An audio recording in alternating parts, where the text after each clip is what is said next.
이사야서 2장 3절 4절 말씀 봉독합니다. 이사야서 2장 3절 4절 말씀 같이 봉독합니다. 많은 백성이 가며 이르기를 우리가 여호와의 산에 오르며 야곱의 하나님의 전에 이르자. 그가 그의 길을 우리에게 가르칠 것이라.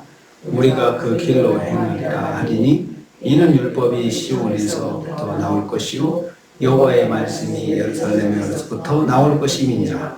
그가 열방 사이에 판단하시며 많은 백성을 판결하시리니 우리가 그들의 칼을 쳐서 보습을 만들고 그들의 창을 쳐서 낫을 만들 것이며 이 나라와 저 나라가 다시는 칼을 들고 서로 치지 아니하며 다시는 전쟁을 연습하지 아니하리라. 아멘. 아멘.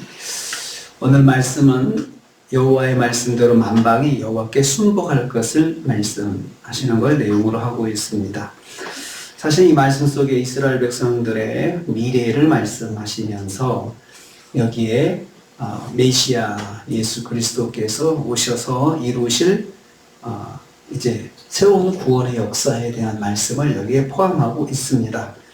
그래서 하나님의 말씀이 지금 이스라엘에게 선포될 때에 이 말씀 속에 그들이 온전하게 이해할 수 없는 하나님의 원대한 계획이 포함되어 있습니다. 그래서 우리는 이 말씀을 통해서 이사야서 말씀을 보면서 깨닫는 게, 우선적으로 깨닫는 게 하나님의 말씀이라고 하는 것이 항상 나한테 내가 온전하게 이해되는 말씀으로 나에게 오시는 것은 아니라는 것입니다. 내가 어떤 것은 이해할 수 있지만 어떤 것은 시간이 지나야 이해가 되는 말씀이 있습니다. 그래서 하나님께서 말씀으로 내게 역사하실 때는 그 말씀 자체를 기억을 해야 됩니다. 그 말씀 자체를 받고 기억하고 내가 이해하는 것은 이해하고 나머지 것들은 그냥 놔둬야 됩니다. 놔두고 기다려야 합니다. 그 말씀을 붙잡고. 바로 오늘 말씀이 그런 말씀에 해당되는 것입니다. 3절 전반부에 많은 백성이 여호와께 나올 것이다 라고 했습니다. 그래서 많은 백성은 앞에서 언급한 만방의 사람들, 즉 모든 나라, 모든 족속, 모든 민족들을 말합니다. 수를 헤아릴 수 없는 많은 사람들이 여호와 앞에 나올 것이다 하시는 것입니다. 그들은 나올 때 찬송하면서 나올 것이라 했습니다. 우리가 여호와의 산에 오르며 야곱의 하나님의 전에 이르자 찬송하면서 나옵니다. 그러면서 이 말씀 속에는 다른 사람들을 권면하며 함께 나올 것을 말씀하고 있습니다. 우리가 가자 하면서 다른 사람들도 같이 가자고 권면하는 것이죠. 미래 이스라엘의 미래의 구원이 이스라엘만을 위한 것이 아니라 모든 민족 가운데 하나님의 택하신 백성들을 위한 것임을 말씀하고 있습니다. 함께 하나님의 전에 이르기를 권하는 것이 제사장의 역할입니다. 제사장. 그래서 모든 성도가 제사장이 되는 것은 하나님께 가도록 사람들을 이끌어주는 역할을 하는 것이기 때문에 그렇습니다. 성도는 하나님의 전에 함께 이르도록 권하는 제사장인 것입니다. 두 번째로 하나님께 나온 백성들은 하나님의 가르침을 받을 것이다 했습니다. 3절 후반부에 해당되는 것입니다.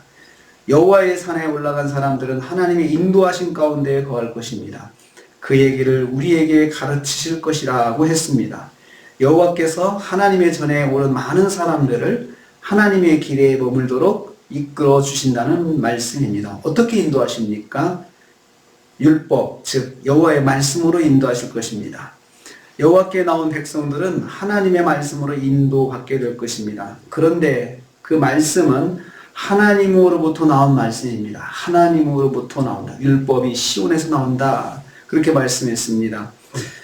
하나님의 임재하신 시온에서 또 예루살렘에서부터 말씀이 나온다는 것입니다. 하나님의 백성들은 하나님의 말씀으로 인도받는 사람들입니다. 그래서 하나님께서 말씀으로 하나님의 백성들을 가르치시고 말씀으로 인도하여 주십니다. 세 번째로 여호와께서 열방을 판단하시고 주관하실 것이다. 4절에 말씀하고 있습니다. 하나님은 스스로 판단하시며 통치하시는 분이십니다. 주권적으로 심판하시고 주권적으로 다스리시는 분이십니다. 그래서 열방사에서 판단하신다. 많은 백성을 판결하신다. 이것은 다스리심, 통치하심을 말합니다. 하나님의 백성들은 온전히 하나님의 판단 가운데 거하며 하나님의 인도하심에 순복하는 사람들입니다. 그래서 하나님의 판단과 통치하심에 순복하고 또 따라가는 것이죠. 하나님의 통치는 평화의 시대를 열어주실 것입니다. 그래서 거기에 보면은 칼을 쳐서 낫을 쳐서 농기구를 만들고 전쟁이 필요 없는 것이죠. 그리고 서로 나라끼리 칼을 들고 서로 치지 아니하고 전쟁을 연습하지 아니하겠다라고 전쟁이 필요 없는 사회, 전쟁이 없는 사회에 대한 말씀이 거기 있습니다. 하나님의 통치는 평화의 시대를 열어주실 것입니다. 메시아의 신 예수 그리스도의 구속으로 말미암아 평화를 이룰 것입니다. 이 평화는 먼저 예수 그리스도를 통해서 이루실 그 평화를 말합니다. 예수 그리스도의 십자가 대속으로 원죄와 자범죄로 하나님과 원수되었던 자들이 하나님과 먼저 평화를 이루게 되는 것을 말합니다. 하나님과의 평화가 먼저 이루어지는 것이죠. 그리고 예수 그리스도의 재림으로 다시는 전쟁이 없는 완전한 평화 시대를 이룰 것을 말씀하고 있습니다. 예수 그리스도의 재림 후에 이루어질 완전한 평화 시대에 대한 말씀을 여기에서 언급하고 있습니다. 그래서 완전한 평화는 예수님의 재림 이후로 이루어집니다. 그리고 예수님께서 오셔서 십자가 대속의 구원으로 하나님과 원수되었던 그 마음들을 다 평화롭게 만들어 주시는 것입니다. 하나님의 통치는 예수 그리스도의 구속으로 이루실 화평과 재림 후에 완전한 평화를 열어주실 것이라고 말씀하고 있습니다.